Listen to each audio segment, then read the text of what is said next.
اللهم صل على محمد وعلى آل محمد كما صليت على إبراهيم وعلى آل إبراهيم إنك حميد مجيد اللهم بارك على محمد وعلى آل محمد كما باركت على إبراهيم وعلى آل إبراهيم إنك حميد مجيد رب اشرح لي صدري ويسر لي أمري واحلل عقدة من لساني يفقهوا قولي رب يسر ولا تعسر وتمم بالخير اعوذ باللہ من الشیطان الرجیم بسم اللہ الرحمن الرحیم. چلیے آج last time we had read about حدیث آف نبی صلی اللہ علیہ وسلم. کیسے ایک بوڑھی عورت ان کے پاس آئی نبی صلی اللہ علیہ وسلم کے اور ان کو بولی کہ کیا میں جنت میں جاؤں گی؟ تو انہوں نے بولا کہ نہیں. تو وہ بڑا افسوس ہو گئی، بہت چنتا میں آ گئی، بہت ٹینشن میں آ گئی. تو نبی صلی اللہ علیہ وسلم نے بولا کہ تم چنتا مت کرو، رو مت، ڈونٹ وری، جنت میں کوئی بھی بوڑھا ہو کر نہیں جائے گا، سب جوان جائیں گے. اور وہ خوش ہو گئی بوڑھی عورت اور ہنستے کھیلتے گھر چلی گئی. ویسے ہی ہماری بھی جو بھی عمر میں موت ہوگی، ہم جوان ہو کر ایک دم خوش و خرجو سے نماز پڑھ کر جو بھی ہم نے ثواب اس دنیا میں کیے ہے اس کا بدلہ اللہ ہمیں ڈبل ترائس جنت میں دینے والے اللہ کا وعدہ ہے. تو اب اگر ہم 1 روپیہ بھی اللہ کے راستے میں خرچ کرتے ہیں تو وہ بھی اللہ اس کا ثواب اپنے لیے لکھ دیا کرتے ہیں. جو کرامن کاتبین ہیں سب لکھ رہے ہیں، سب نوٹ ڈاؤن کر رہے ہیں، سارے ریکارڈ ان کے پاس ہے اور اللہ بھی سب چیز دیکھ رہے ہیں.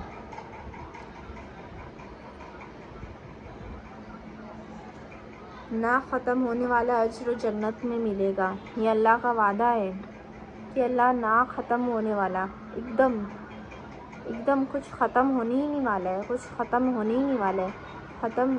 نہ ختم ہونے والا اجر ہمیں اللہ دے گی. ایک بار ہم جنت میں چلے گئے اس کے بعد ہم پھر دوبارہ کہیں اور نہیں جائیں گے. جیسے دنیا کی زندگی کیا ہے کہ ختم ہو جائے گی، ویسے جنت کی زندگی وہ نہیں ہے. ہم جنت میں ایک بار چلے گئے تو اللہ تعالیٰ کہتے ہیں کہ وہیں ہمیں فار ایور اینڈ ایور ہمیں رہنا ہے. ٹھیک ہے. نیکسٹ، اللہ ایمان کی وجہ سے نیکیوں کرنے والے لوگوں کو اس طرح پڑھیں گے کہ کبھی ختم نہیں ہوگے. یہاں جو نیکی ہم کر رہے ہیں اس دنیا میں، اللہ کے پاس وہ زیادہ جا رہی ہے. اللہ سبحانہ وتعالیٰ انکریز کر کے اس کا ثواب ہمیں اجر دے گے جنت میں. موت کے وقت ان سے کہا جائے گا، سورہ فجر میں ہے یہ، یا حی النفس المطمئنہ، جو نیک شخص ہوگا اس کے کہا جائے گا اے نفس، اے مطمئنہ، ارجعی الی ربک، یعنی اپنے رب کی طرف چلو. اے ایمان والی روح اپنے رب کی طرف چل پڑ، تیرا رب تجھ سے راضی ہے اور تو اس سے راضی ہے. وہ قبروں سے اٹھائے جائیں گے ایسے ایمان والے لوگ، تو ان سے کہا جائے گا لا خوف علیہم ولا هم یحزنون، نہیں خوف ہے تم پر نہ ہی تم غمگین ہوگے. جب جنت میں ایسے لوگ قدم رکھیں گے تو کیا کہا جائے گا؟ سلام قولا من رب الرحیم، ان سے سلام کیا جائے گا. سبحان اللہ، کتنی بڑی بات اللہ تعالیٰ بتا رہے ہیں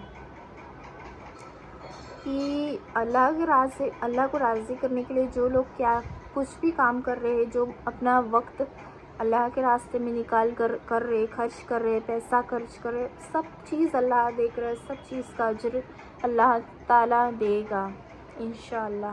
اللہ ہماری اور آپ کی ثواب، آپ کی عبادت سب قبول کریں. سپوز 1 میٹر ہمیں کپڑا مل گیا ہے، ہمیں کسی کو دیں گے تو 70 میٹر اور مل گیا. کسی کو 1 کلو صدقہ گوشت کر دیا تو 70 کلو اور اللہ کہہ رہا ہے کہ اللہ میں تم کو دوں گا. اگر تم ایک چیز اللہ کے راستے میں خرچ کرو گے تو میں دگنا تم کو اس کا ثواب دوں گا، اللہ کہہ رہا ہے. اللہ نے کہا یا دنیا میں تھوڑی ہے اس کا تھوڑا استعمال کرو، زیادہ لالچ مت کرو. آخرت پر منٹ ہے، اس کو حاصل کرنے کی کوشش میں لگے رہو. ہم فیہا خالدون، آخرت میں تو ہم ہمیشہ رہنے والے ہیں. غیر مفدون، نہ ختم ہونے والی چیزیں. غیر ممنون، نہ ختم ہونے والی چیزیں آخرت جنت میں ملے گی. اصل نیکیوں کا ملٹیپلائی کر کے اجر جنت میں ملے گی. اور حدیث پاک کا مفہوم ہے جنت میں جانے کے بعد کسی کو بھی وہاں سے نکالا نہیں جائے گا. پرماننٹلی ہمارا وہ گھر رہنے والا ہے. جیسے ہم دنیا میں ہمارا کیسے گھر ہوتا ہے کہ ہم کانٹریکٹ بیس پہ رہتے ہیں یا بھاڑے پہ رہتے ہیں. وہ ایک ٹیمپریری جگہ ہے. دنیا ایک ٹیمپریری ہاؤس ہے ہمارا. بٹ اللہ تعالیٰ کیا کہہ رہے ہیں، ایک بار جنت میں تم ڈال دیے جاؤ گے تو وہی تمہارا پرماننٹ گھر فار ایور کے لیے رہنے والا ہے. اللہ تعالیٰ کہہ رہے فما یکذب بالدین، تو کیا جھٹلایا ہے تجھ کو جزا، تو کیوں تو جھٹلا رہا ہے جزا اور سزا کو، اور کیا انسان تو کیوں جھٹلاتا ہے. فما کہا کون سی چیزیں یہ بات ہے جس کی وجہ سے تو دین کو جھٹلاتا ہے. ماں کون، آپ صلی اللہ علیہ وسلم کو ریفر کر رہے ہیں. لوگوں، اللہ تعالیٰ کہہ رہے کہ کیا وجہ ہے جس آپ صلی اللہ علیہ وسلم کو ماننے سے تم کتراتے ہو، اس کو جھٹلاتے ہو. اتنا سب کلیئرٹی اللہ دے رہے کہ یہ ہونے والا ہے، جنت رہنے والی ہے، جہنم رہنے والی ہے، آخرت رہنے والی ہے. تو تم یہ سب چیزوں کو کیوں جھٹلاتے ہو انسان؟ تم کیوں آپ صلی اللہ علیہ وسلم جو نبی اللہ کے پیغمبر ہے ان کو کیوں جھٹلاتے ہو؟ ان کی طرف، ان کے خلاف کیوں جاتے ہو؟ ان کی کہی ہوئے باتوں کو کیوں منہ پھیر لیتے ہو ان کے باتوں سے؟ اور بدلے کے دن کو بھی جھٹلاتے ہیں کچھ لوگ.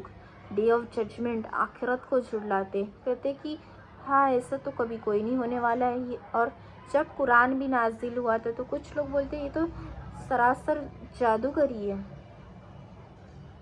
بٹ اللہ کہہ رہے قرآن میں کہ یہ میرا کلام ہے، میں نے اسے دنیا میں بھیجا ہے. یہ کسی کا لکھا ہوا نہیں ہے، یہ اللہ تعالیٰ کا کلام ہے قرآن.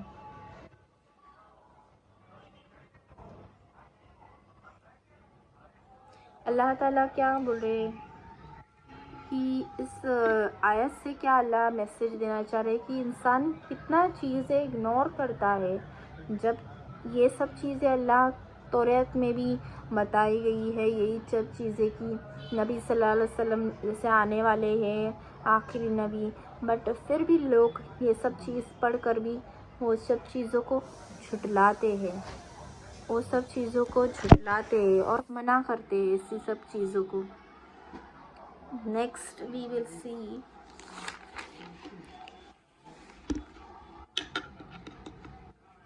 ڈے آف ججمنٹ میں ہمارا کیا ہوگا، آخرت میں کیا ہونے والا ہے. جو بھی ہمیں جزا سزا، جو بھی ہم نے یہاں پہ دنیا میں کیا ہے، سب چیز کا حساب اللہ تعالیٰ ہمیں دے گے. یا برا کیا ہے یا اچھا کیا ہے، جو بھی کیا ہے سب چیز کا بدلہ ہمیں اوپر آخرت میں ملنے والا ہے.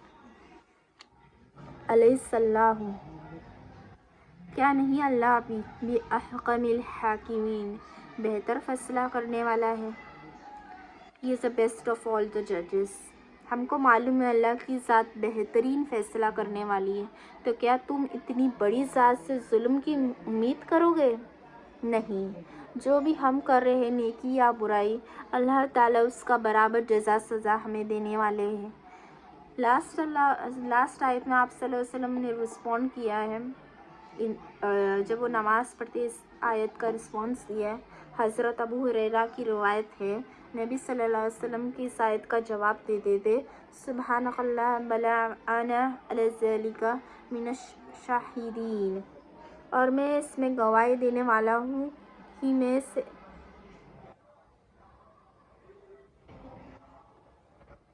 Glory to Allah, no doubt in that I am from the witnesses. Can be read in Salah. This dua that Nabi Sallallahu Alaihi Wasallam used to read, let me repeat it again. Subhanakallah wa ana ala zalika min ash-shahidin. It is not a Sahih hadith, it is a Zaif hadith. It is depends of you if you want to read it. Summarize of the ayat 1 to 3. Allah begins Surah by mentioning legacies of great messengers, Ulul Azm, 5 messengers with the best characteristics from humanity. Ayat number 4 میں اللہ کیا کہہ رہے ہیں؟ اللہ discusses in center of Surah. He made human insan in the best form. Ayat number 5 میں the worst of the worst are mentioned. In this ayat اللہ کے نبی کے وحی کو جھٹلایا، وہ اسفل سافلین میں جائیں گے، سب سے ڈیپ پٹس آف جہنم میں ڈالے جائیں گے.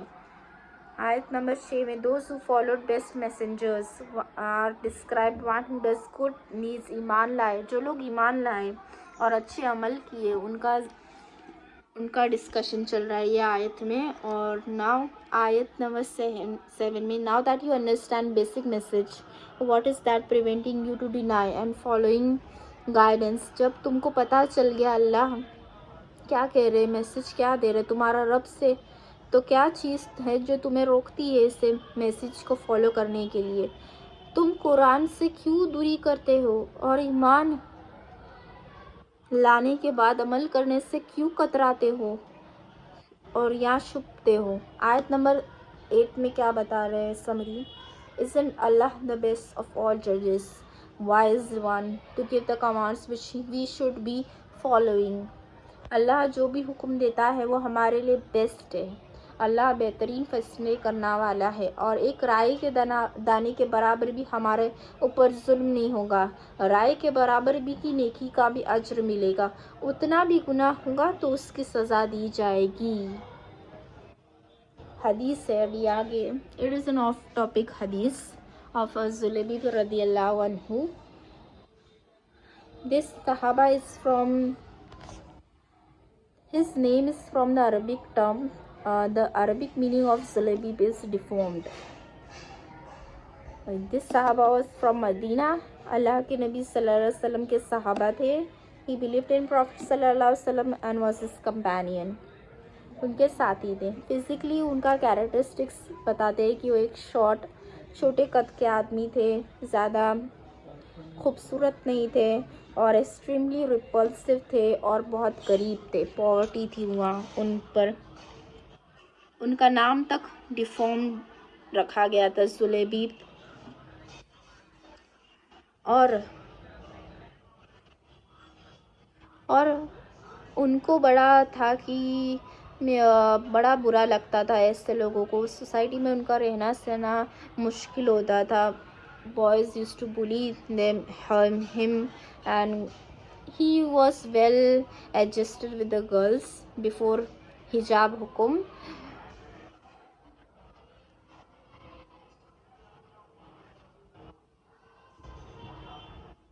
آدمیوں میں بہت سے لوگ انہیں پریشان کرتے تھے. ان کے اپیئرنس کو دیکھ کر کبھی بھی ان کو ٹونٹ کیا کرتے تھے. وہ ایک دم چھوٹے ہائٹ کے بونے صحابہ تھے. مذاق بناتا تھا ان کے لوگ، ان کے ساتھ میں جو رہنے والے تھے وہ ایک دم مذاق بناتے تھے ان کا. صرف ladies used to talk and have a chat with him before hijab حکم.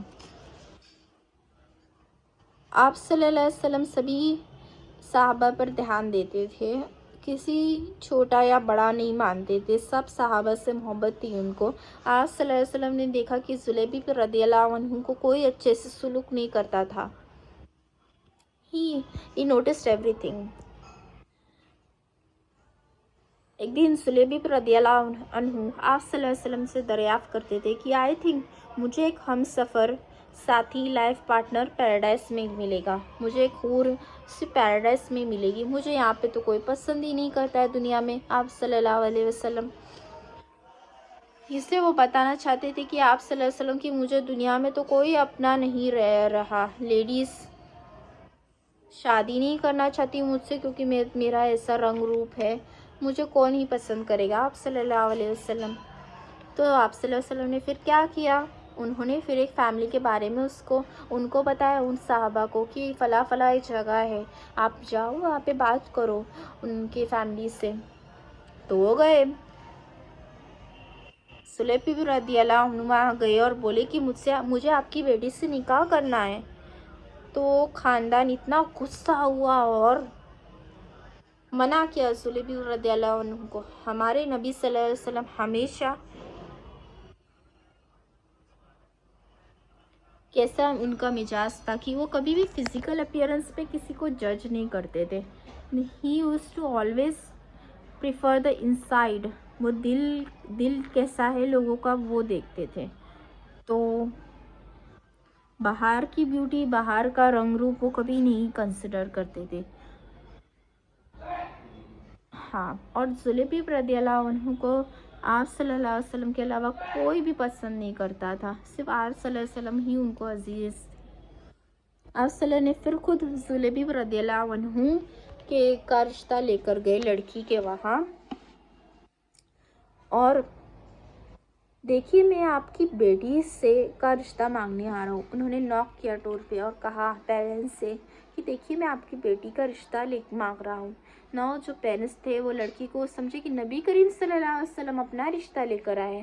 They were all happy because نبی کریم صلی اللہ علیہ وسلم had a very high social status at that time. But نبی صلی اللہ علیہ وسلم نے کہا میرے لیے نہیں، زلیبی رضی اللہ عنہ کے رشتے کے لیے لائے. فادر کا آلریڈی موڈ خراب ہو گیا اور وہ اندر گئے، بولے کہ میں اپنی وائف سے بات کرتا ہوں ایسے ویسے. پھر ان کی وائف سے جب بات ہوئی، جب یہ سب بات چیت ہو رہی تھی ہسبینڈ وائف کی، تو جو لڑکی تھی جس کے لیے رشتہ لے کر آئے تھے اس نے پردے کے پیچھے سے سن لیا یہ بات سب اور کہا کہ آپ کو کیا ہوا ہے؟ آپ صلی اللہ علیہ وسلم نے رشتہ لے کے آیا ہے، انہوں نے ریکویسٹ لے کے آیا تو اچھا ہی ہوگا یہ رشتہ. آپ صلی اللہ علیہ وسلم کی ریکویسٹ کیا ہے تو لڑکی نے کہا کہ میں تو زلیبی رضی اللہ عنہ سے نکاح کر لوں گی. This is of a past time, جب gents and female not meet ایسے ہی رشتہ لے کر آتے تھے، پیرنٹس سے بات کرتے تھے. اینڈ دا سینگ وہاں اس ٹائم کے لوگ کتنے بھروسہ کرنے والے تھے. آپ صلی اللہ علیہ وسلم کے اوپر کتنا وہ لوگ ٹرسٹ رکھتے تھے، ان کے ایک بول پر وہ لوگ کچھ بھی کرنے تیار تھے. Likewise in this story we can see کہ آپ صلی اللہ علیہ وسلم کی بات پر، ایک ریکویسٹ پر لڑکی نے فوراً ہاں کر دیا بنا دیکھے کہ زلیبی رضی اللہ عنہ کون ہے، کیسے ہے، کیا کرتے ہیں. اس نے فوراً ہاں کر دیا. نبی صلی اللہ علیہ وسلم نے جو رشتہ لے کر آئے تھے تو وہ افضل ہی ہوگا. نبی صلی اللہ علیہ وسلم میرے لیے سوچا تو صحیح ہوگا. یہ الفاظ تھے اس دور کی لڑکیاں لوگوں کے. سوچے آپ صلی اللہ علیہ وسلم کی بات پر لڑکی نے شادی کے لیے تیار ہوئی، اس کی والدین نے بھی انکار کیا تو بھی نبی صلی اللہ علیہ وسلم کا اتنا درجہ بلند تھا اس سوسائٹی میں، بنا زلیبی رضی اللہ عنہ کو دیکھے اس لڑکی نے ہمیں حامی بھر دی شادی کے لیے. فائنلی نکاح کمپلیٹ ہو گیا. زلیبی رضی اللہ عنہ کے پاس تو مہر دینے کے لیے پیسے بھی نہیں تھے، تو ان کی جگہ پہ کس صحابہ نے دیا ہے؟ حضرت عثمان غنی رضی اللہ عنہ نے رقم دی. اب تھوڑا فاسٹ فارورڈ جاتے، ایک جنگ تھی، بیٹل تھی، تو نبی صلی اللہ علیہ وسلم دیکھ رہے تھے، ڈھونڈ رہے تھے کہ سب صحابہ کو پوچھ رہے تھے کہ زلیبی رضی اللہ عنہ کدھر ہے. تو سب صحابہ نے ملا مجھے نہیں پتا، سب کو کوئی فرق ہی نہیں پڑتا ہے. He personally look here and there, then he eventually see that زلیبی رضی اللہ عنہ ایک جگہ گرے ہوئے اور ان کے آس پاس 7 دشمن ہے مرے ہوئے. 7 دشمن کو ان کے قتل کر دیا اور خود وفات پائے، موت ہو گئی ان کی. تو وہ رونے لگے. نبی صلی اللہ علیہ وسلم نے پھر کہا، ان کا جملہ تھا ھذا منھا وانا منہ، He is from me and I am from him. He is from me and I am from him. He is from me and I am from me. مطلب وہ ایک میری فیملی جیسے مجھ میں سے تھے. 3 مرتبہ آپ صلی اللہ علیہ وسلم نے کہا ہے صحابہ کو دیکھ کر اور ان کو اپنی گود میں اٹھا لیا. اور سبحان اللہ، صحابہ کو اٹھا کر نبی صلی اللہ علیہ وسلم نے اب گڈھا کھودا اور زمین میں اور ان کو دفنایا. ہے. آپ صلی اللہ علیہ وسلم اور ذوالبیب رضی اللہ عنہ کو اس واقعہ سے ہمیں کیا سبق ملتا ہے, کیا مورل ملتا ہے کہ ہمیں جو بھی ڈیفارمڈ ہوتے ہیں, مطلب سوسائٹی میں they are not given a high status, they are considered inferior, they are not often enough empathized, people look down on them. So اس واقعے سے ہمیں کیا سبق ملتا ہے کہ جو ڈیفارمڈ ہوتے ہیں ان سے ہمیں ہمدردی کرنی چاہیے, ان کو برا بھلا نہیں کرنا چاہیے, ان سے دوستی رکھنی چاہیے. ایک مسکرا کر دیکھنا بھی ہمارے نبی پاک صلی اللہ علیہ وسلم کی سنت ہے. اتنا اچھا خاتمہ صحابہ کو ملا. ذوالبیب رضی اللہ عنہ کا کتنا اچھا خاتمہ تھا.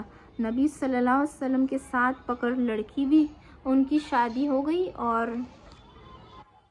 ان کو شہید کا درجہ تک ملا, اور دفن بھی نبی صلی اللہ علیہ وسلم کے ہاتھوں سے ہوا ہے. مطلب ایک رائٹ کمپنی سے ہمارا کتنا لائف سالو ہو گیا. نبی صلی اللہ علیہ وسلم کے ساتھ رہ کر صحابہ کی بھی زندگی روشن ہو گئی. Thank you. جزاک اللہ خیرن کثیرا.